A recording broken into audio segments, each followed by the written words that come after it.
Muy buenas tardes de este miércoles 3 de agosto y daremos comienzo a nuestro monólogo dedicado a los orígenes y el desarrollo de nociones tales como conducta, reflejo, reacción, conciencia, actividad psíquica y más. A lo largo de la historia de la psicología, prácticamente desde el siglo XIX para acá. No quiero, sin embargo, antes de comenzar, y como cada semana he venido haciendo, ya estamos en el mes de agosto, no se aclara aún la situación de los 43 jóvenes estudiantes de la Escuela Normal Rural Raúl Isidro Burgos de Ayotzinapa, en Tixla de Guerrero, pese a la promesa realizada por el entonces candidato a la presidencia de la República, Andrés Manuel López Obrador, de que se aclararía y se atendería en términos de justicia. Ni la verdad, ni la justicia, ni nada han aparecido. Y todavía más, una de las corcholatas suspirantes a la candidatura a la presidencia de la República subsecuente, el secretario de Gobernación, en un diálogo con madres de víctimas de desaparición forzada, a pregunta expresa de él de si confiaban, le dijeron que no confiaban en nadie, que si firmaba un documento, él dijo, pues yo tampoco confío en ustedes. Así que si la desconfianza es la base de las relaciones para un secretario de Gobernación, pues ya me imagino que tendremos como respuesta histórica de una verdad que no aparece por ningún lado. No quiero tampoco dejar de enviar un caluroso y afectuoso saludo a Angélica Rodríguez Monroy, madre de Meridiana Anaid, quien fue desaparecida, estudiante de nuestra Facultad de Psicología de la Universidad Autónoma del Estado de Morelos, y que naturalmente hasta ahora seguimos esperando la verdad histórica que no aparece. La justicia y el castigo a los responsables directos e indirectos de tales actos deleznables y despreciables siempre. En este sentido, voy a comenzar sin más preámbulo con el monólogo del día de hoy. Para ello me voy a permitir, porque ello es así, importante, recordar a ustedes que según narra un libro intitulado Una historia de la psicología experimental, editorial Trillas, México, Edwin Boring, algo más o menos así. Corría el año de 1879 cuando en Leipzig, Alemania, un partero, bueno, no lo dice así, de nombre Wilhelm Wundt, fundaba el primer laboratorio de psicología experimental en Leipzig. El método experimental que utilizaba después se conoció como método introspectivo experimental. Los que quieren hacer de la psicología una ciencia, porque desde la famosa clasificación de las 6 ciencias que consideró el padre del positivismo Augusto Comte, no incluyó a la psicología. Por lo tanto, la psicología para el positivismo desde Auguste Comte no era una actividad científica. Y según Boring y quienes están de acuerdo con él, gracias a que en 1879 hubiera creado Wilhelm Wundt, que era fisiólogo y filósofo, su laboratorio de psicología experimental en Leipzig, para investigar la estructura de la conciencia. Ténganse en cuenta que los que hablan de la psicología como ciencia, bajo ese supuesto, no tomaron todo lo que dice Wundt, sino al estilo clásico del eclecticismo, lo que consideraron más relevante, lo experimental. No tomaron en cuenta la introspección porque decían que era muy subjetiva y que no tenía un buen control experimental, y tampoco tomaron la categoría de conciencia. Sin embargo, atribuyen y sostienen que la psicología se hace ciencia gracias al partero Wilhelm Wundt, que abre las puertas a una nueva aproximación a la psicología en su laboratorio de psicología experimental.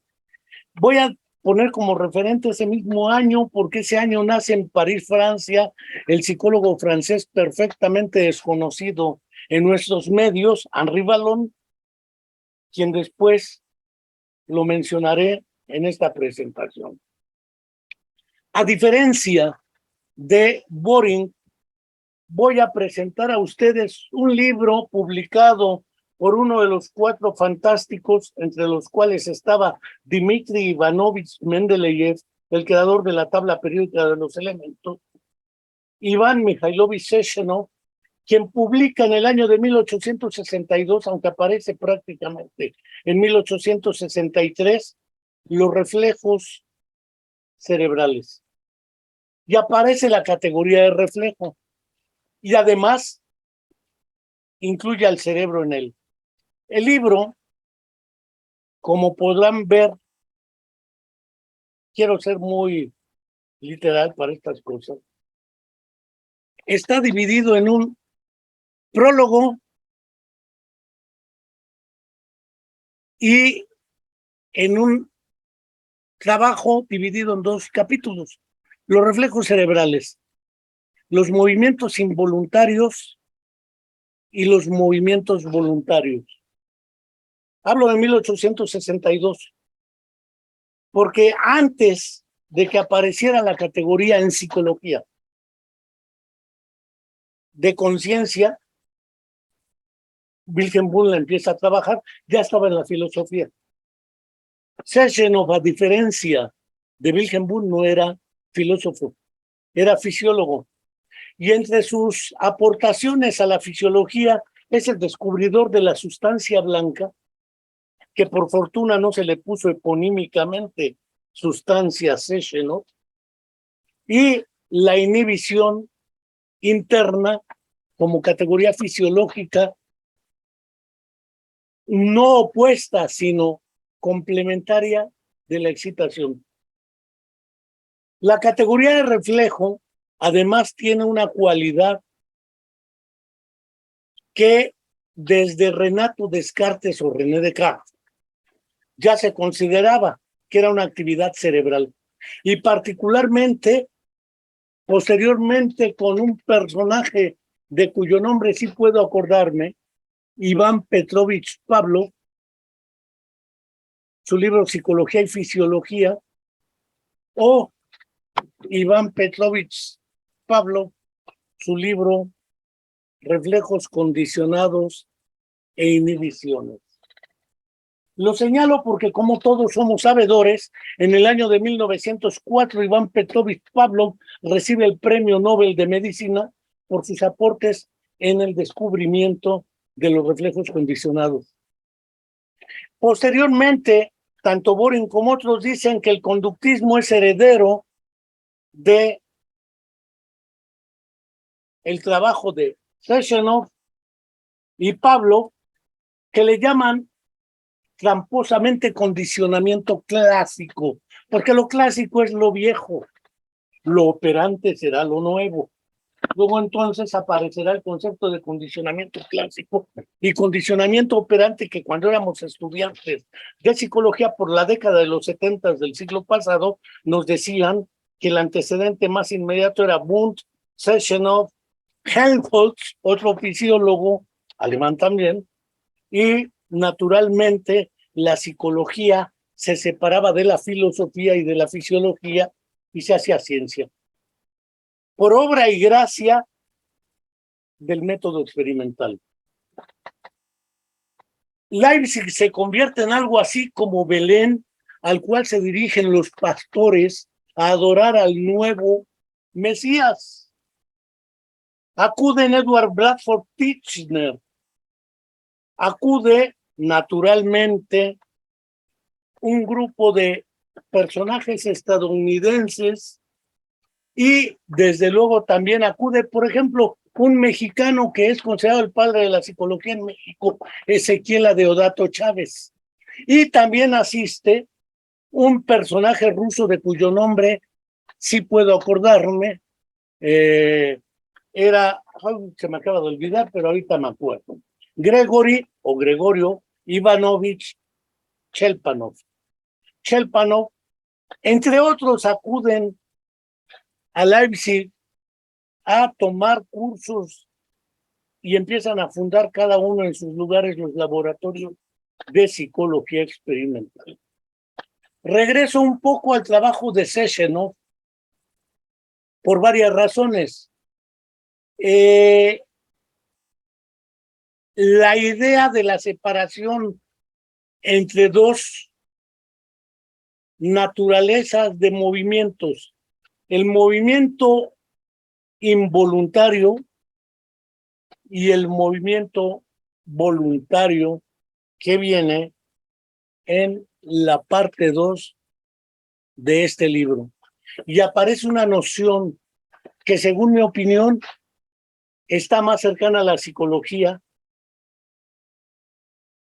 tanto como la de conciencia, que después se expulsará de la psicología en Occidente, le hace Estados Unidos, cierta parte de Europa, para asimilar todo a la categoría de conducta. Ahorita entramos a esta noción. La idea de reflejo es muy clara en muchos aspectos. En el primer aspecto que me interesa señalar es el que señala el propio Iván Petrovich Pavlov, quien se hubiera formado con Iván Mikhailovich Sechenov. Y leo textualmente: en la actualidad, reflejo condicionado es un término fisiológico preciso que designa un fenómeno fisiológico determinado, cuyo estudio lleva a la formación de un nuevo capítulo de la fisiología animal, la actividad nerviosa superior, primera parte de la fisiología del segmento del sistema nervioso central, léase la corteza de los hemisferios cerebrales. Sin embargo, para aquellos que sostienen que internamente no hay posibilidad de que se oriente la conducta o el comportamiento, porque siempre viene desde el exterior, dice Sechenov que si el reflejo siempre fuese involuntario, la respuesta sería inevitablemente automática. Es decir, ante el estímulo, la participación de la parte receptora, su transcodificación y el acto motor respondiente, como lo hubiera planteado el modelo cartesiano. Sin embargo, Sechenov va a decir algo que es fundamental. Si no se inhibiera la respuesta automática, no habría acto voluntario alguno. Por lo tanto, hablar de la voluntad y del pensamiento implica hablar de una inhibición interna, no externa. ¿De dónde viene? Ese es otro asunto a desarrollar. Estas ideas de Sechenov y de Pavlov se diferencian nítidamente del conductismo, de modo tal que el propio Pavlov, en el año de 1932, publica un documento conocido como Respuesta de un fisiólogo a los psicólogos. Léase a los psicólogos conductistas, particularmente empieza literalmente el artículo de Edwin R. Guthrie, el condicionamiento es el principio del aprendizaje. Es de un especial interés por su tendencia, a mi parecer, plenamente justificada, a considerar los fenómenos de la llamada actividad psíquica como hechos fisiológicos, es decir, a fundir, a identificar lo fisiológico con lo psicológico, los hechos objetivos con los subjetivos, lo que estoy completamente convencido constituye la labor más importante de la ciencia contemporánea. Sin embargo, el conductismo, sobre todo el conductismo skinneriano, partió del supuesto metafórico que algunos maestros que tuvimos utilizaban como ejemplo la caja negra. No necesito saber qué pasa dentro de la caja negra si logro entender la relación entre los estímulos, las respuestas y sus consecuencias. Podemos hablar de la ley del efecto de Thorndike a través de su caja de trucos con gatos. Podemos hablar de las consecuencias reforzantes en sentido negativo o positivo, Skinner y otros más. Y empezaremos a darnos cuenta que el conductismo no es heredero de lo que llamaron condicionamiento clásico, que tampoco era tal en la ex-URSS, desde antes de que fuera URSS, con los trabajos de Sechenov, Pavlov y Vladimir Mikhailovich Bechterev, y posteriormente con los trabajos de Kornilov, Konstantin Konstantinovich. Quiero dejarlo hasta aquí, o Konstantin Nikolaevich Kornilov, esta primera parte, porque las nociones originales son tres. Reflejo, entendido tal cual lo refieren Sechenov y Pavlov. La noción de conciencia en Wilhelm Wundt y la noción de voluntad en el caso de los reflejos cerebrales de Sechenov. Y estamos hablando de fisiología, no de filosofía. La psiquiatría ya existía. Aún no se diferenciaba nítidamente la neurología de la psiquiatría, pero la psicología aspiraba a diferenciarse nítidamente de la filosofía y de la fisiología, como lo plantea Wundt, y de la psiquiatría y la neurología, como lo hace de 1890 hacia adelante Sigmund Freud. No voy a prejuzgar una discusión inútil de si Freud hace ciencia o no, ni él mismo se propuso hacer ciencia. Él estaba en otro terreno. Sin embargo, hacia 1892-93 publica un libro que, según Alexander Romanovich Luria, es uno de los libros más importantes de finales del siglo XIX y principios del XX, que liquida las posturas localizacionistas resumidas en el modelo de Carl Listein, ¿sí? Y de Wernicke. El modelo Wernicke-Listein de la fascia, que naturalmente el libro se llama La fascia, 1892, con el cual Freud está demostrando que los análisis hasta ese entonces del papel y el desarrollo del lenguaje en la estructura de la actividad humana son cruciales, lo mismo que en la neuropatología. Sin embargo, hemos omitido ahí a Iván Petrovich Pavlov cuando habla de dos fenómenos, el reflejo anticipatorio de la realidad. Y cuando habla del segundo sistema de señales, léase el lenguaje. Parece ser que el lenguaje viene a ocupar desde finales del siglo XIX y principios del XX esta situación. Entre 1896-97, Sigmund Freud publica un artículo que viene en sus obras que se llama Un esquema de psicología para neurólogos. Creo que hoy hemos invertido las cosas y los psicólogos quieren tomar cursos de neurología para psicólogos.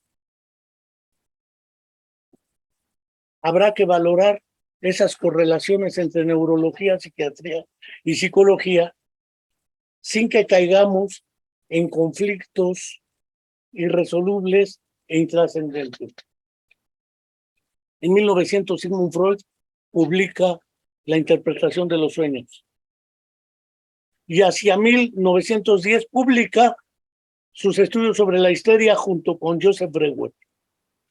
A partir de ahí, el psicoanálisis aparece como una posibilidad explicativa de la estructura psicológica de nosotros los seres humanos. No voy a prejuzgar en este momento si tiene fundamentos científicos o no lo que plantea Freud. Sin embargo, hacia 1900 parece ser que el método experimental introspectivo de Wundt, el método fisiológico impulsado por Sessionov, desarrollado ampliamente por Pablo Vivetre, y el psicoanálisis a partir de 1900 con Freud, nos plantea tres posibles aproximaciones al fenómeno psicológico. Dicho de otra manera, parece ser que desde su nacimiento la psicología presenta una doble dificultad. La primera es que no sabe qué sí es, pero sí sabe qué no quiere ser. No quiere ser filosofía, no quiere ser fisiología, no quiere ser psiquiatría, no quiere ser neurología, pero entre los psicólogos no se ponen de acuerdo de si son procesos psíquicos inconscientes e irracionales que gobiernan la actividad observable expresada por una estructura psíquica, el yo, según Freud, si es procesos estructurales de organización de la actividad, según Wundt, en la introspección, van dos aproximaciones, o si es desde la explicación fisiológica de la teoría del reflejo. El problema no solamente está ahí. Hacia 1890, según refiere Wolfgang Keller en su Psicología de la Forma, publicado en 1910, Max Ferkheimer publica por la misma época su Psicología de la Forma, Paul Guillem también, que influye después en Piaget, y naturalmente Kurt Kafka, que son los creadores, a partir de 1910, de lo que se conoce como la psicología de la Gestalt, de la forma o de la configuración. Sin embargo, el propio Wolfgang Keller, en el prólogo de su libro Psicología de la Forma, dice que fue Christian von Ehrenfels hacia 1890 quien da origen a la psicología de la Gestalt al hablar del fenómeno phi o fenómeno estroboscópico, es decir, el de la percepción del movimiento aparente.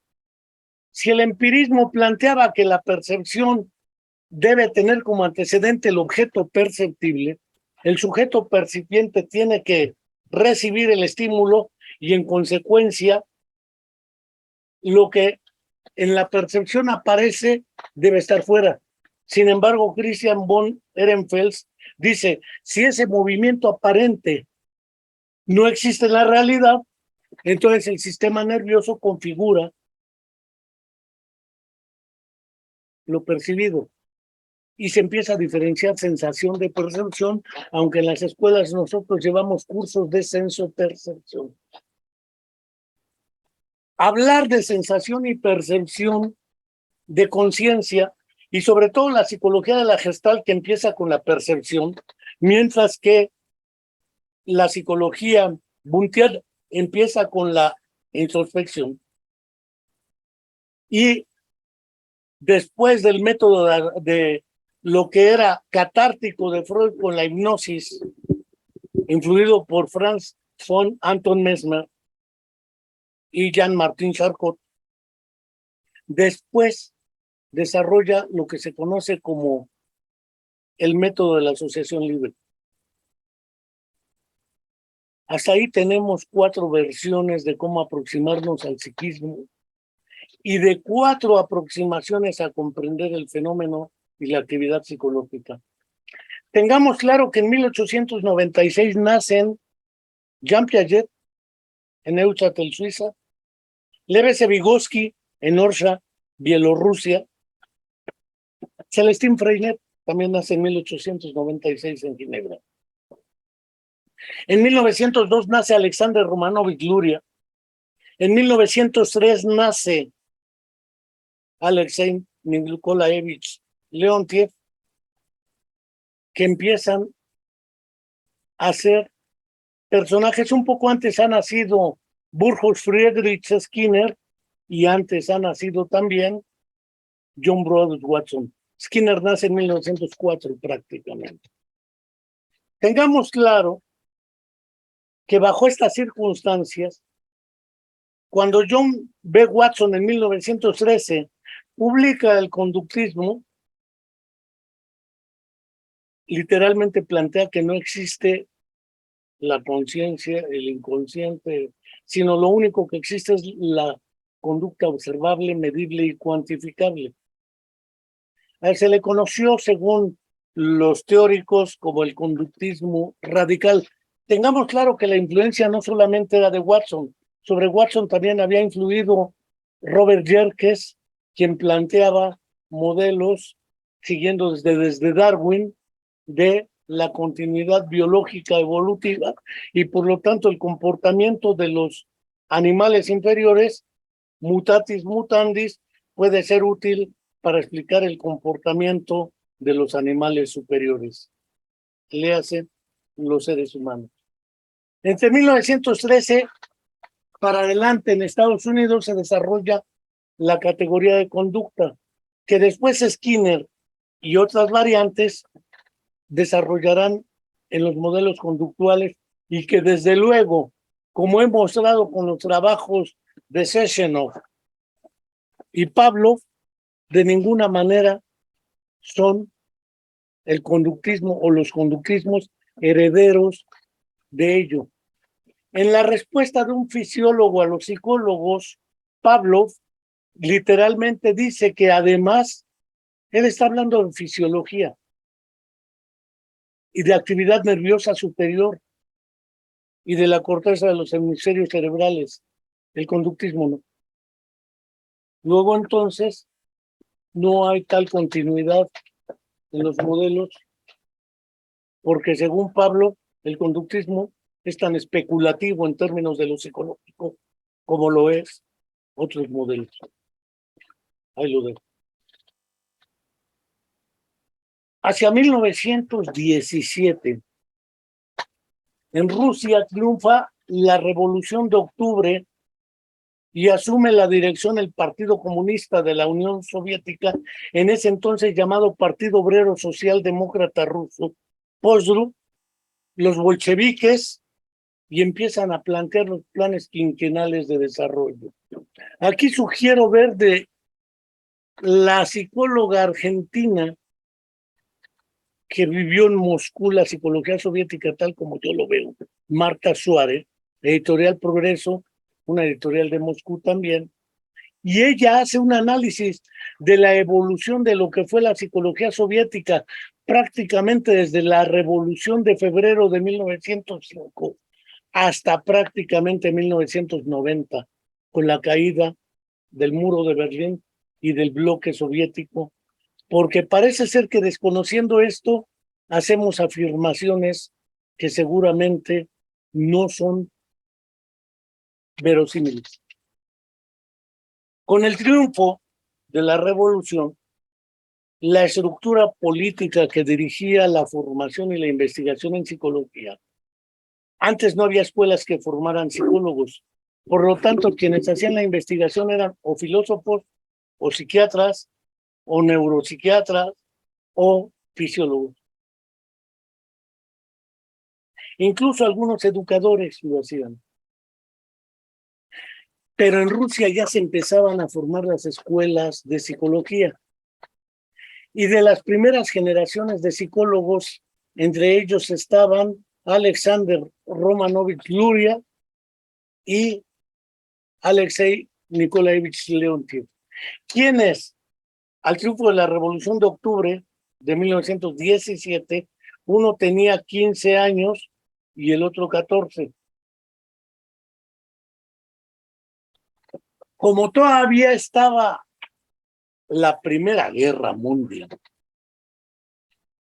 Rusia tiene que salir de ello y para eso hacen el acuerdo de Brest-Litovsk, donde firman, estaban menos preocupados por el desarrollo de la ciencia que por el desarrollo y la continuidad en el poder por parte de quienes habían ya derrocado al zar.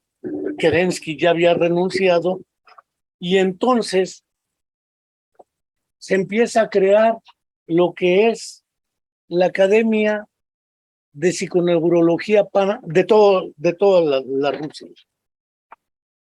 En ella, el primer presidente fue designado Gregory Ivanovich Chelpanov, quien se había ido a formar, como ya mencioné, a Leipzig, Alemania, con Wilhelm Wundt.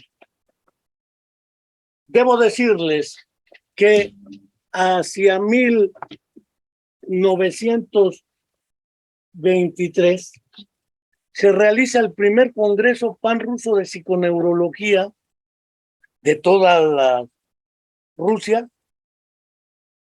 y lo que se estaba discutiendo, ya para ese entonces Luria tenía 21 años, Alexander, Leontiev tenía 22 años, Alexei Nikolaevich Leontiev. Ya había recibido Luria una carta de Sigmund Freud donde lo consideraba el representante de la Asociación Psicoanalítica en Kazán y en toda Rusia. Esa carta después aparece en The Making of Mind, una autobiografía del propio Luria. Y en ese congreso panruso de psiconeurología se estaban discutiendo dos temas: ¿cuál es el objeto de la psicología y cuál es su metodología? Ahí se presenta Konstantin Nikolaevich Kornilov, quien presenta una conferencia: la psicología de la conducta no es la ciencia es la psicología de las reacciones, porque el ser humano reacciona ante la realidad social, cultural, histórica, bla, bla, bla. Lenin muere en 1924, pero antes de sufrir su evento vascular cerebral, destituyen a Chelpanov de la Academia de Ciencias y nombran a Konstantin Nikolaevich Kornilov como presidente de la Academia. Y invita como director general de investigación científica de toda la URSS a Alexander Romanovich Luria, quien apenas tenía 21 años para 1923. Debo decirles que en ese primer congreso panruso de psiconeurología se presentaron Kornilov, que propone que para diferenciarse de la psicología burguesa de Estados Unidos era imprescindible crear una psicología auténticamente soviética, y propuso la categoría de reactología o psicología de las reacciones, porque además la categoría de psicología tenía en su origen una palabra griega, psique, que significa alma, y eso es parte del idealismo. Por lo tanto, la psicología debiera en realidad llamarse reactología, a diferencia del conductismo, que no proponía conductología. El planteamiento fue atractivo políticamente en la ex-URSS. Sin embargo, en ese mismo congreso se presenta Vladimir Mikhailovich Bekhterev, quien era colaborador de Iván Petrovich Pavlov, y propone que Kornilov también está errático, que en realidad la base demostrada desde Sechenov es la categoría de reflejo cerebral. Por lo tanto, el objeto y la disciplina debiera ser la reflexología. La categoría de reflexología, por lo tanto, no es una propuesta ni de Sechenov ni de Pavlov, ni la propuesta pavloviana es la reflexología. Esos son los reduccionismos absurdos de la ignorancia. Decía alguien, la ignorancia es atrevida. Es la propuesta de Vladimir Mikhailovich Bekhterev, quien después tiene una hija, Natalia Bektereva, que publica un libro que se llama El cerebro humano sano y enfermo, hacia los 70 del siglo pasado, dedicado a cuestiones ya más cercanas a la neuropsicología. Señalo esto porque pareciera ser que en los estudios superficiales y en sus publicaciones se dice que la reflexología es el antecedente propuesto por Pavlov, y ello es falso. Pavlov sigue proponiendo actividad nerviosa superior y lo que es como actividad de los grandes hemisferios cerebrales y particularmente de la corteza. Esto lleva a que hacia 1924, enero, entre el 10 y el 25 de enero, se realice el segundo Congreso Pan-Ruso de Psiconeurología, y ahí se presenta un personaje cuyo nombre es Lev Semyonovich Vygotsky, que había nacido en 1896 y que naturalmente para esa época él presenta un trabajo en ese congreso que es sumamente revelador. El trabajo se llama La conciencia como objeto de estudio de la psicología de la conducta, y regresa a la categoría de conciencia, pero no desde la lógica de Wilhelm Wundt, sino desde la lógica de Karl Marx y de otros planteamientos, sin desligarse del modelo de Pablo. Hablo de 1924. No destituyen a Kornilov, él sigue siendo el presidente, muere Lenin, y como sabemos, quien asume la dirección del PECUS a partir de ahí hasta el 54 que muere es Iosif Vissarionovich Stalin, alias Stalin. Complicado el periodo. Quiero decirle que hacia 1927 el buen Vygotsky escribe un trabajo que es publicado póstumamente, El significado histórico de la crisis de la psicología, una investigación metodológica, que aparece en el tomo 1 de las obras escogidas y que es prácticamente la mitad del libro. Un análisis sumamente extenso de por qué la psicología vive una crisis estructural que, si no se resuelve en términos del objeto y la metodología, parecerá inútil ello. Tengamos claro que en 1924 el epistemólogo y biólogo suizo Jean Piaget publica El lenguaje y el pensamiento en el niño, un libro en el cual empieza a plantear una aproximación genética, es decir, explicar desde sus orígenes el fenómeno psicológico, particularmente el del conocimiento. Y en el tomo 1 de la introducción a la epistemología genética, el pensamiento biológico, psicológico y sociológico plantea como punto de partida algo que es incuestionable. En la actualidad, todo el mundo, salvo algunos filósofos cuya doctrina personal se opone a dicho reconocimiento, considera que la psicología se ha constituido en una disciplina psicológica, científica independiente de la fisiología y de la sociología, así como de toda filosofía particular. Estoy hablando de 1924, cuando Piaget Jean, que tiene 27 años y meses, lo mismo que Vygotsky, 27 años y meses, y ya ha publicado su libro El lenguaje y el pensamiento en el niño. Hasta 20 años después de muerto, en 1934, muere de tuberculosis Vygotsky a la edad de 37 años, 6 meses exactamente.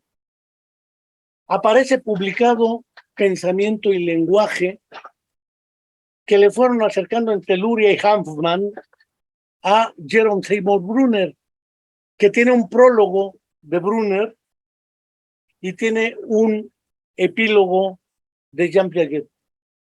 Y Jean Piaget dice que reconoce que en algunos aspectos que planteó él, Vygotsky era más claro que él, que si viviera estarían más de acuerdo hacia mediados de los 50, cosa que quién sabe, porque muerto ya uno de los personajes, no podría argumentar nada. Sin embargo, el libro Pensamiento y Lenguaje aparece trunco y todo dentro de la URSS prácticamente en 1934 y de manera póstuma, posteriormente hasta 1954. Debo decir que la tesis, en una entrevista que le hace Jean-Claude Bringuier a Jean Piaget, el libro aparece intitulado como Conversaciones con Piaget, mi vida y mi obra. Bringuier le pregunta, indudablemente usted es el psicólogo de la infancia más importante y padre de la psicología genética. Y Jean Piaget le responde, no sin modestia, yo no soy psicólogo. Bueno, pero usted ha creado dice, no he creado una psicología. Para yo comprender cómo una persona pasa de un estado de conocimiento menor a uno mayor, debo verlo genética o evolutivamente, y el único personaje que nos permite verlo es el niño. Como la psicología hasta 1924 no sirve para eso, tuve que crear ad hoc una aproximación. Pero si usted quiere saber de psicología y psicología del niño, o genética, acuda al psicólogo francés Henri Vallon. Henri Vallon publica en 1925 su tesis doctoral que se llama El niño turbulento, l'enfant turbulent, el cual no tiene traducción al castellano, y en esa tesis doctoral empieza a elaborar una aproximación genética, pero distinta a la de Piaget. Cada libro que escribía Jean Piaget, en el prólogo decía cuánto estaba en prensa este libro. Henri Vallon publicó el libro Los orígenes del carácter en el niño. Sin embargo, y le contestaba en el prólogo, Vallon en el prólogo de los libros decía, mientras este libro estaba en prensa, Jean Piaget publicó esto y a prologazos se la pasaban, pero siempre hemos despreciado, salvo el profesor Manuel Francisco Aguilar García, que hasta organizó un curso de los prólogos de los libros de Jean Piaget y Henri Vallon para ver esos debates ideológicos en torno a la psicología considerada genética, metodológicamente hablando. Debo decir que Henri Vallon, Piaget y Vygotsky sostienen de manera tajante que la psicología está en crisis y debe ser resuelta. Tal cual y literalmente dice Henri Vallon, ¿sí? El dominio propio de la psicología del niño pareciera ser lo suficientemente vasto para satisfacer a los más ambiciosos, Jean Piaget no entre ellos. Pero querer encerrarse en él conduciría a ser solo inventarios, enumeraciones cronológicas, test. En psicología no hay hecho en sí. Henri Vallon publica en Los orígenes del carácter una crítica demoledora en la cual literalmente dice, de la misma manera, escindir al hombre de la sociedad, crítica que le hace a Piaget, o poner el individuo a la sociedad, crítica que le hace al conductismo, como se hace a menudo, es privarlo de la corteza cerebral, como hizo el conductismo. Pues si el desarrollo y la configuración de los hemisferios cerebrales son los que distinguen con mayor precisión a la especie humana de las especies vecinas, este desarrollo y esta configuración se deben a la aparición de campos corticales, otra vez como el del lenguaje, que implican a la sociedad como los pulmones de una especie aérea implican la existencia de la atmósfera. Para el hombre la sociedad es una necesidad, una realidad orgánica. No se trata de que esté organizado por completo en su organismo, como no lo está en los centros de lenguaje, un sistema cualquiera de lengua hablada. antes de su aprendizaje. La acción se realiza en sentido inverso. El individuo recibe sus determinaciones de la sociedad. Son un complemento necesario para él. Tiende hacia la vida social como hacia su estado de equilibrio. En la otra crítica que hace es separar lo cognitivo de lo afectivo, de lo volitivo, etcétera, porque entonces hablamos de microprocesos y nos volvemos expertos en psicología de la atención, de la memoria, del aprendizaje, como si cada proceso fueran hechos en sí, aislados y separados. Parece ser entonces que las nociones de conciencia, como la capacidad de representar el mundo dentro de mi cabeza, porque yo no trabajo con este objeto dentro de mi cabeza, no cabe. La relación entre el objeto y yo está mediada por símbolos. Y es a lo que le entran Piaget, Vallon, Brunner, Vygotsky, René Sassou y otros, que literalmente no han sido estudiados y discutidos en nuestras escuelas de psicología. Si acaso el conductismo, por razones obvias, nos llegó, sea el conductismo watsoniano como antecedente o el skinneriano que ahora está de moda en las redes de Twitter, por ejemplo, y cual más dicen es que esa es la alternativa. Y la estrategia psicoterapéutica tiene que ser cognitivo-conductual y nos olvidamos hasta de la psiquiatría y de la neurología. No son necesarias, porque lo que hay son problemas psicológicos, no trastornos ni patologías. No voy a meter a ese nivel de análisis ahorita, porque de que es evidente que, por ejemplo, en la epilepsia del lóbulo temporal hay cambios de la personalidad que no provienen del exterior. Durante las crisis convulsivas, provienen del interior. ¿De dónde vino esa epilepsia? Esa es otra cuestión. En los trastornos del espectro autista hay mucha discusión al respecto. La esquizofrenia históricamente se ha hablado de ella. Se han inventado otras porque los manuales del DSM han tenido a lo largo de sus variantes 1, 2, 3, 4, 4TR y 5. Eliminación y agregado de trastornos, lo cual quiere decir que pareciera ser que se inventan. Sin embargo, creo que hay que ser más cuidadosos en los análisis. Con lo planteado hasta ahorita, lo que quiero señalar es que la psicología, como disciplina del conocimiento científico, no ha sido aún hasta ahora capaz de resolver el problema en términos metodológicos y epistemológicos, estableciendo parámetros en términos de cuál es el objeto de estudio de la psicología y cuál es su metodología. Otro asunto ha sido el de la confusión insulsa de la disciplina del conocimiento científico con la práctica profesional de los psicólogos. Históricamente hablando, la práctica profesional antecede a la disciplina. Es decir, personas que ejercieran la práctica de lo que se considera psicológico, por ejemplo, pensemos Alfred Binet, no era psicólogo, sin embargo, la psicometría forma parte de la práctica históricamente hablando de la psicología. A tal grado de que algunos dicen, ¿qué es la psicología? Pues la psicología es la disciplina que aplica test, como si la práctica fuera la que subsume a la disciplina teórica y metodológica. Pero la psicología práctica se aplica, depende de los contextos históricos y culturales. Voy a poner 3 ejemplos. Sé, porque lo sé, que en la ex-URSS tenían una licenciatura en psicología del ajedrez que no existe en América Latina, salvo en Cuba tuvieron en su momento el ajedrez y probablemente en Argentina. Y no por Najdorf, Miguel, que fue uno de los grandes personajes, o de José Raúl Capablanca en Cuba. ¿Por qué no hay psicología del ajedrez? Porque si la hubiera es porque se desarrolla tal actividad.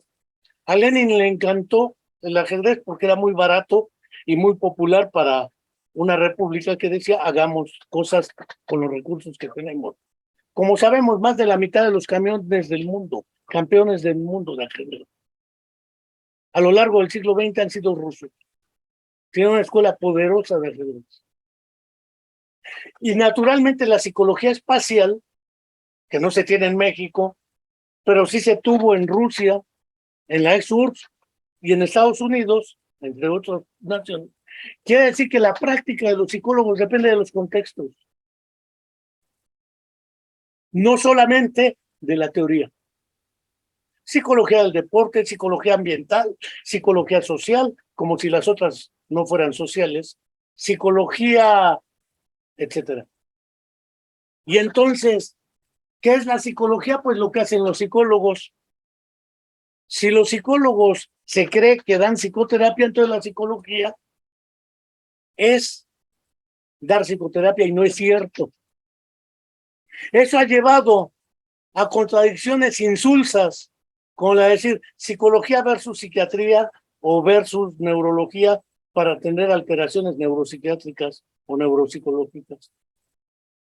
Porque esa oposición es tramposa, porque la psicología no solamente es psicoterapia, ni psicometría, ni diagnóstico, es mucho más. Luego entonces, diferenciar la psicología como disciplina del conocimiento científico de la psicología como práctica profesional es imprescindible, porque de otra manera confundiremos la psicología como disciplina con lo que hacen los psicólogos. Y si alguien se dice psicólogo y hace neurocoaching, porque hubo un tiempo en el cual se le ponía el apellido de científico para que fuera psicología científica, psicoterapia científica, organización del deporte científica. Después se le cambió por otro término. Entre neuro, a partir del decenio del cerebro, todo se vuelve neurocoaching, neuroeducación, neuropsicología aparece desde antes. En el 47 con Luria aparece, en el 62 con Julián de Afuriaguerra aparece el término. Aparece también en la organización de la conducta con Donald Heff el concepto de neuropsicología.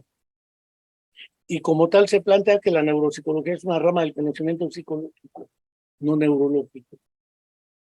Eso lleva a la confusión de la disciplina con la práctica profesional. Y naturalmente, como señalé en un principio, a principios del siglo XX es cuando empiezan a formarse las escuelas formadoras de psicólogos. Voy a utilizar este nivel de análisis como hablar de la psicología como teoría y práctica educativa, es decir, ¿quién forma y certifica a los psicólogos? Y entonces eso llevó a la confusión aún más torpe de que el problema de la disciplina se debe a los procesos de certificación y acreditación. Entonces, que no tenga acreditado y certificado esto no puede hacer psicología. Pues bajo ese parámetro ninguno de los fundadores de la psicología sería psicólogo. Pese a que los que tienen título y cédula no han que han aportado a la historia de la psicología, la mayoría. Y entonces veremos autocríticamente que la confusión entre teoría y práctica educativa, entre práctica profesional y disciplina científica, lleva a reduccionismos de niveles de análisis que se vuelven un galimatías a la hora de las discusiones. ¿La psicología como disciplina del conocimiento puede aportar a las prácticas de la psicoterapia? Indudablemente que sí. Pero ahora que está de moda otro término, ya no se habla de neuro, sino se agrega otra vez el basado en las evidencias. Psicología basada en evidencias. Dice Hugo López-Gatell, epidemiología basada en evidencias. Y todos dicen basado en evidencias. Recuerdo muy bien el libro El hombre que calculaba, donde dos personajes, un iraní y un iraquí, se encuentran en el camino y en el trayecto el hombre que calculaba, que tenía una supercompetencia lógico-matemática, le se encuentra a 3 hermanos discutiendo cómo repartirse la herencia que dejó su padre de un hato de 35 camellos. Pero la condición que puso el padre es que al mayor le tocaba el 50%, al mediano un tercio y al más pequeño la 12ª parte del hato. Y discutían y no se ponían de acuerdo. Iban montados en el camello del iraquí, porque el iraní era el hombre que calculaba, o persa en el cuento. Y resulta que Beremis, que era el narrador iraquí, bagdalí en realidad, porque era de Bagdad, narra que su amigo, el hombre que calculaba, se baja del camello y les pregunta qué pasa. Y le plantean el problema. Y él dice, mire, tiene una solución muy fácil. 35 camellos entre 2 da a 17 camellos y medio para el mayor. Pero como mi amigo es muy generoso, va a poner en su hato su camello. Ahora son 36 camellos. Si divido 36 camellos entre 2, les toca de 18 camellos al mayor, que es más que lo que su papá le dejó, gracias a la bondad de mi amigo, el Bagdalí. Y no puede estar en desacuerdo porque le está conviniendo. Naturalmente el mayor estuvo completamente de acuerdo. Le dijo, muy justa tu distribución. Llegó al segundo y le dijo, si dividimos 35 entre 3, toca como a 11 y fracción de camellos. Pero gracias a la generosidad de mi amigo, ya son 36 camellos. Entre 3 te tocan 12 camellos. También sales ganando. Muy justa tu distribución, quedó de acuerdo. Y al menor le dijo, 35 entre 12 toca como de a 3 camellos y algo. Pero gracias al camello de mi amigo, son 36. Entre 12 te tocan 4. Todos salen ganando. No pueden, no, muy sabia tu distribución. ¿Cómo te agradecemos? Y dice, no se preocupen. Si ustedes suman 18 más 12, dan 30, más 4, 34. Les sobra un camello. Justo es que me lo regalen por haber resuelto el problema satisfactoriamente. Yo siempre me hice una pregunta, ¿para qué carajos agregó el camello el persa? Él ya sabía el resultado, no necesitaba él el camello. El camello era la evidencia para que los ignorantes aceptaran lo que el que sabía, sí sabía. Esa medicina basada en evidencias, esa ciencia basada en evidencias, esa psicología basada en evidencias, me parece que es como el problema del hombre que calculaba. La evidencia no es para establecer la verdad o la legitimidad del planteamiento teórico. Es para que los observadores digan, no, pues sí es cierto. Y a la hora de los debates decir, es que no aporta ninguna evidencia de lo que dice. Según quién la evidencia. ¿Qué evidencia es más evidente que otra? Esto marca que en el fondo las categorías de conducta como solución, eclécticas como conductismo cognitivo o terapia cognitivo-conductual, para el caso es lo mismo, o biopsicosocial, o biopsicosociocultural, decía Armando Nava Rivera en la Facultad de Psicología de la UNAM hace ya bastantes años. Parece ser que el problema de la crisis de la psicología estructural sigue siendo el problema de fondo y que la solución no está en una u otra categoría, sino en resolver el problema de cuál es el objeto de estudio de la psicología. Y en este sentido, Vygotsky propone la esencia del psiquismo es la conciencia, humanamente hablando. Arriba, Alon y otros llegan a la noción de personalidad, que es muy seductora. Fernando González Rey en La Habana la trabajó. Jean Piaget se deslinda del problema psicológico, dice, ese es el problema de los psicólogos, yo soy biólogo y epistemólogo. Respuesta literal a Jean-Claude Bringuier. Sí. Watson dice, es la conducta. Skinner llega a decir, no lo dice literalmente, si la realidad no opera como dice la ciencia, peor para la realidad, la que debe estar mal es la realidad. Hice una reducción al absurdo, lo confieso.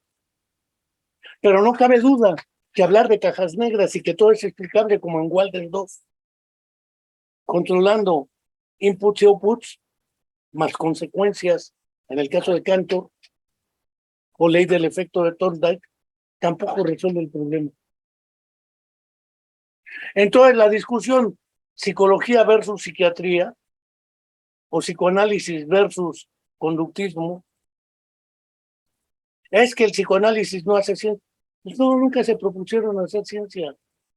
El mismo Freud dijo que el psicoanalista se hacía en el diván, no en una universidad.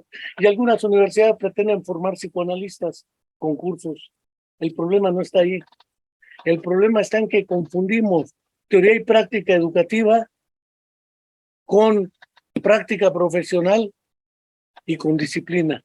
Y el problema está en la disciplina por esa crisis estructural que después tanto Kurt Kofka como Karl Buehler o José Blecher en Argentina plantearon literalmente en sus trabajos la crisis de la psicología. Así se titulan sus trabajos. Lo pueden buscar en Google, en Internet, y así aparecen los trabajos. Lo que pasa es que también somos autocríticamente limitados y no reconocemos que es imprescindible admitir como punto de partida la necesidad de resolver esa crisis de identidad. Y a partir de ahí, ir afrontando. En la discusión que tuvieron en el 66, Sergei Leonodovich Rubinstein, Kedrov y Jean Piaget, provocadoramente Sergei Leonodovich Rubinstein y Kedrov, filósofo, que planteaba que las ciencias son tres, naturales, sociales y humanas. Y ahí es donde dice, en el centro del triángulo de la ciencia, lo que le da unidad a todo es la psicología, porque es la única que está atada por los tres puntos de ese triángulo que no queremos admitir, equilátero, como los referentes ineludibles de la psicología. Le preguntaron tramposamente y provocadoramente, ¿usted está de acuerdo en que la realidad existe y los hechos, independientemente de la conciencia que tengan los humanos de los hechos? El buen Piaget ya había leído un trabajo de Lenin de 1924 que se titula Materialismo y Empiriocriticismo, donde se dan esa serie de discusiones. Después, Todor Dimitrov Pavlov en Bulgaria plantea una discusión sobre lo subjetivo es material e ideal a la vez. Es material porque ontológicamente existe, pero es ideal porque subjetivamente no es físico. Y se redujo a la noción física de materia la realidad. Cuando también la subjetividad o representaciones sociales, dijeran Jodelet y otros psicólogos franceses, sí, el conjunto de las representaciones sociales y culturales forman parte de la realidad objetivamente existente. Y le preguntaron a Piaget, entonces, ¿usted qué cree? Piaget le dice, no sé, antes de ver el hecho no le puedo decir. Bueno, pero usted admite la materialidad de la realidad, desde luego, pero no en sentido físico necesariamente, porque la noción de representación y de signo también existe. Rolando García narra este debate que tuvieron en Moscú en la introducción a la epistemología genética en 3 tomos de Jean Piaget, y se narra este buen pleito entre Kedrov, Rubinstein y Piaget. Y parece ser que el problema no se resuelve diciendo y descalificando a los otros.